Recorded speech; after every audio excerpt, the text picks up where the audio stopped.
سیاسی گہما گہمی دوبارہ سے شروع ہو گئی ہے۔ روزانہ کوئی نیا ڈرامہ کرتے ہیں۔ عمران خان کو صرف 3-4 دنوں کے اندر 3 کیسز میں سزائیں سنوائی، مینڈیٹ بھی چوری کیا، ان کو مخصوص نشستیں بھی نہیں دیں۔ پنجاب کے اندر جو لاڈلوں کی حکومت ہے ٹک ٹاکروں کی، وہ کسی کو بھی امن کے ساتھ کام کرنے نہیں دے رہی۔ پاکستان جو ہے وہ سیاسی عدم استحکام کا متحمل نہیں ہو سکتا۔ بسم اللہ الرحمن الرحیم، السلام علیکم، میں ہوں گلفام چودھری، آپ دیکھ رہے ہیں IRK نیوز۔ پاکستان میں ہونے والی کچھ اہم ترین ڈیولپمنٹ آپ کے سامنے رکھنی ہے۔ فرسٹ آف آل، ایک بار پھر سے ضمنی انتخابات کا وقت ہو گیا اور پاکستان کے اندر سیاسی گہما گہمی دوبارہ سے شروع ہو گئی ہے۔ جس طرح سے پاکستان تحریک انصاف کو پچھلے 2.5 سال سے، خواہ وہ نگران حکومت ہو، PDM کی حکومت ہو، انہوں نے دیوار کے ساتھ لگانے میں بلکہ دیوار میں چننے میں کوئی کسر نہیں چھوڑی۔ اس کے باوجود بھی پاکستان تحریک انصاف کا صرف ایک شخص، شیر افضل مروت، جو پوری قوت کے ساتھ، پوری پوٹینشل کے ساتھ وہ نکلا اور اس نے پاکستان تحریک انصاف کے ورکرز کو ایک نئی امید کی کرن دی، اور خاص طور پر اس نے یہ سلسلہ خیبر پختونخوا سے شروع کیا، اور وہاں پر ہم نے دیکھا کہ وہ ان کو مسلسل کامیابیاں ملی اور انہوں نے وہاں پر فتح کے جھنڈے بھی گاڑے، اور اس کے ہٹ کے جو الیکشن کمپین تھی اس کو زبردست طریقے سے لیڈ کیا شیر افضل مروت نے۔ اب پارٹی کے اندر ان کے کیا اختلافات چلتے رہتے ہیں یا ان کے کچھ بیانات ایسے آتے رہتے ہیں جن سے پارٹی بھی لا تعلقی کرتی ہے، اور اس پر بعد میں شیر افضل مروت صاحب بھی وضاحت دیتے ہیں، لیکن اس بات کو ماننا پڑے گا کہ پاکستان تحریک انصاف میں ایک نئی روح پھونکنے والی شخصیت کا نام شیر افضل مروت ہے۔ انہوں نے خیبر پختونخوا کے اندر اپنا لوہا منوایا ہے یقینی طور پر، اور اب انہوں نے پنجاب کا رخ کیا ہے۔ کل انہوں نے پہلا جلسہ تلا گنگ میں کیا، اور تلا گنگ کے اندر جو عوام کی تعداد تھی وہ حد نگاہ تک تھی۔ یقینی طور پر وہاں کی جو صورتحال تھی وہ پاکستان تحریک انصاف کے وہ تمام تر مخالفین جو ان کو دیوار سے لگانے کے لیے، جو پاکستان تحریک انصاف کو کریش کرنے کے لیے ہر کوشش کر چکے، پارٹی کو توڑا،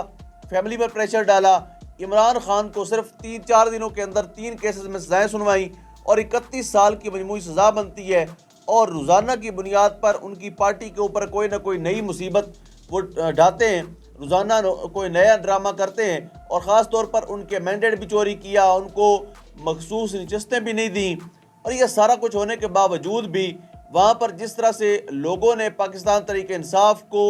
ووٹ دیا، ان کو سپورٹ کرنے کے لیے خاص طور پر جیسے وہ نکلے ہیں، یعنی جو تازہ ہوا کا جھونکا 8 فروری کو ہم نے دیکھا تھا اور محسوس کیا تھا کہ پاکستان تحریک انصاف میں ایک نئی روح جو لوگوں نے اپنے ووٹ کے ذریعے ڈالی ہے۔ کل شیخ وقاص اکرم صاحب موجود تھے ایک پروگرام میں، انہوں نے مسلم لیگ نون کے سینیٹر ہیں، ان سے سوال کیا، انہوں نے کہا کہ اگر 9 مئی، جس طرح آپ کہہ رہے ہیں کہ 9 مئی جو ہے وہ پاکستان کی ہسٹری میں لکھا گیا ہے اور کبھی فراموش نہیں ہو سکتا، اور ملک سے غداری اور یہ چیزیں، تو انہوں نے کہا کہ اگر ہم واقعی دہشت گرد ہیں اور اتنے بڑے دہشت گرد ہیں تو پھر یہ پاکستانی قوم بے وقوف ہے جو ہمیں ووٹ دے رہی ہے، پھر آپ کو الیکشن چوری کیوں کرنا پڑا؟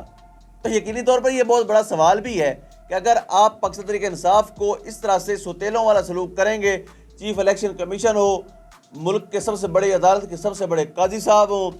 آپ کے ادارے ہوں، آپ کی عدالتیں ہوں، تو پاکستان تحریک انصاف کے ساتھ جب یہ سلوک ہوگا، اس کے باوجود بھی اگر عوام میں وہ لاڈلی جماعت رہتی ہے، اگر عوام ان کو اپنا لاڈلا ہی سمجھتی ہے، اگر عوام پھر بھی انہی کو مینڈیٹ دیتی ہے، تو یقینی طور پر یہ جو صورتحال ہے یہ پاکستان تحریک انصاف کے لیے تو خوش آئند ہے، لیکن جو ان کے مخالفین ہیں ان کے لیے پریشانی کا باعث ہے۔ آج شیر افضل مروت صاحب لاہور میں آ رہے ہیں، شالیمار چوک میں آج ان کا 5 بجے جلسہ ہے۔ اب دیکھتے ہیں کہ لاہور کی عوام کس طرح سے شیر افضل مروت صاحب کو ویلکم کرتی ہے۔ لاسٹ ٹائم جب وہ لاہور پہنچے تھے، ان کو پنجاب پولیس نے انتہائی شفافیت کا مظاہرہ کرتے ہوئے ان کو دھوکے سے باہر بلایا کہ ہمارے آفیسرز بلا رہے ہیں آپ سے بات کرنے کے لیے، لیکن شیر افضل مروت کو گرفتار کر لیا گیا تھا۔ اس بار دیکھتے ہیں کہ کیا نیا بچھال آتا ہے سیاسی طور پر، یا پرامن طریقے سے ان کو الیکشن کمپین کرنے کی اجازت دی جاتی ہے، کیونکہ پنجاب کے اندر جو لاڈلوں کی حکومت ہے ٹک ٹاکروں کی، وہ کسی کو بھی امن کے ساتھ کام کرنے نہیں دے رہی،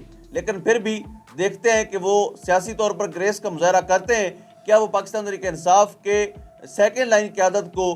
پاور شو کرنے کی اجازت دیتے ہیں، یا کیا وہ ان کو فیسیلیٹیٹ کرتے ہیں، اکاموڈیٹ کرتے ہیں، یا ہمیشہ کی طرح ان کے راستے میں روڈیٹ کرتے ہیں؟ اس کے بعد ایک خبر شامل کر لیتے ہیں۔ احتساب عدالت کے جج ہیں، انہوں نے جو ایک دیوار بنائی گئی تھی جیل کے اندر جہاں پہ خان صاحب پیش ہوتے ہیں، اس کمرے کے اندر ایک دیوار بنائی گئی تھی کہ عمران خان صاحب جو ہیں وہ میڈیا سے بات نہ کر سکیں۔ فرسٹ آف آل تو آج بھی نمائندوں کو باہر روک لیا گیا اور صرف 4 نمائندوں کو اندر جانے دیا گیا ہے،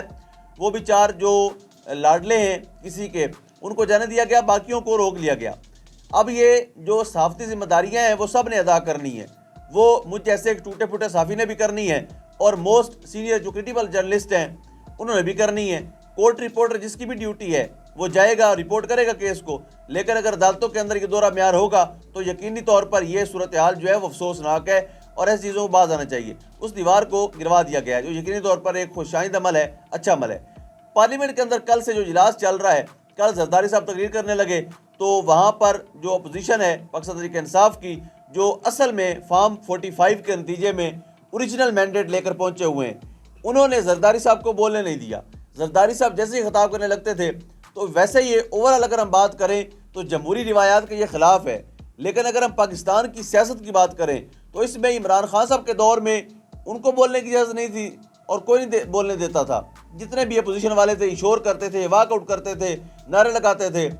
اسی طرح سے یہی روایت آج بھی قائم ہے، لیکن پاکستان تحریک انصاف کے تعداد کم ہونے کے باوجود اتنا تگڑا احتجاج انہوں نے ریکارڈ کروایا۔ انہوں نے بتایا واضح طور پر کہ جو صدر زرداری صاحب ہیں وہ بھی فارم 47 کے تحت ہی الیکشن جیتے ہیں، ان کا بھی مینڈیٹ جیلی ہے، انہوں نے بھی اپنے مخالف امیدواروں کے ساتھ جو سلوک کیا وہ پوری قوم کے سامنے ہے، پوری دنیا کے سامنے ہے۔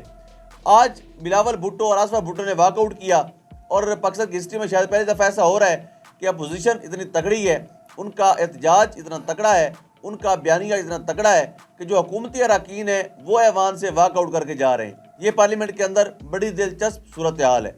آخر میں ایک الارمنگ سچویشن ہے، 2 ایسی شخصیت جو ملٹری کسٹڈی میں ہیں، میاں عباد فاروق اور حسان نیازی، ان دونوں کے حوالے سے کچھ خبریں آ رہی ہیں کہ پچھلے 8-10 دن سے انہوں نے کھانا نہیں کھایا تھا۔ اب اس کی کیا وجوہات ہیں وہ فیملی کو بھی نہیں بتائی جا رہی، لیکن اب جو خبر آئی ہے کہ وہ جیل کے اندر موجود نہیں ہیں۔ حسان نیازی صاحب جو خان صاحب کے بھانجے ہیں، اور میاں عباد فاروق جن کو آپ جانتے ہیں، جن کے قبض سے بچے بھی شہید ہوئے پچھلے عرصے میں، اور ان کے بھائی میاں شہزاد فاروق ہیں جنہوں نے مریم نواز کے خلاف الیکشن لڑا تھا حلقہ NA 119 سے، جہاں پر آج شیرز المروہ صاحب جلسہ کر رہے ہیں، اور وہ ان کے مطابق وہ فارم 45 کے مطابق جیت گئے تھے، لیکن سسٹم کی لاڈلی مریم نواز صاحبہ کو وہاں سے جتوا دیا گیا تھا، تو آج وہاں پر جلسہ بھی ہے۔ تو ان کے بھائی میاں عباد فاروق کو اور میاں شہزاد فاروق صاحب نے ایک پریس کانفرنس کی ہے ان کے بھائی نے، اور واضح طور پر انہوں نے کہا ہے کہ ہمیں خدشہ ہے کہ کہیں پر انہیں قتل نہ کر دیا گیا ہو، اور ان کو کس مقام پر منتقل کیا گیا ہے یہ ہمیں نہیں معلوم۔ انہوں نے مطالبہ بھی کیا کہ مجھ پر پریشر ڈالا جا رہا ہے، میرے اوپر اس وقت جو ہے وہ شدید ترین پریشر ہے، اور کہا جا رہا ہے بار بار کہ آپ کاغذات نامزدگی واپس لے لیں۔ اب وہ نہیں جانتے کہ ان کے بھائی کو غائب کیا گیا ہے یا قتل کر دیا گیا ہے، لہٰذا اداروں کو اس بارے میں سوچنا پڑے گا۔ جتنے لوگ بھی ملٹری کسٹڈی میں ہیں اسی ملک کے فرزند ہیں، اسی ملک کا سرمایہ ہیں، اور اسی قوم کے بچے ہیں۔ برسوت خیال رکھنا ہوگا ان ساری چیزوں کا، اور مزید پاکستان جو ہے وہ سیاسی عدم استحکام کا متحمل نہیں ہو سکتا۔ اللہ پاک وطن عزیز کا حامی و ناصر ہو۔ پاکستان زندہ باد۔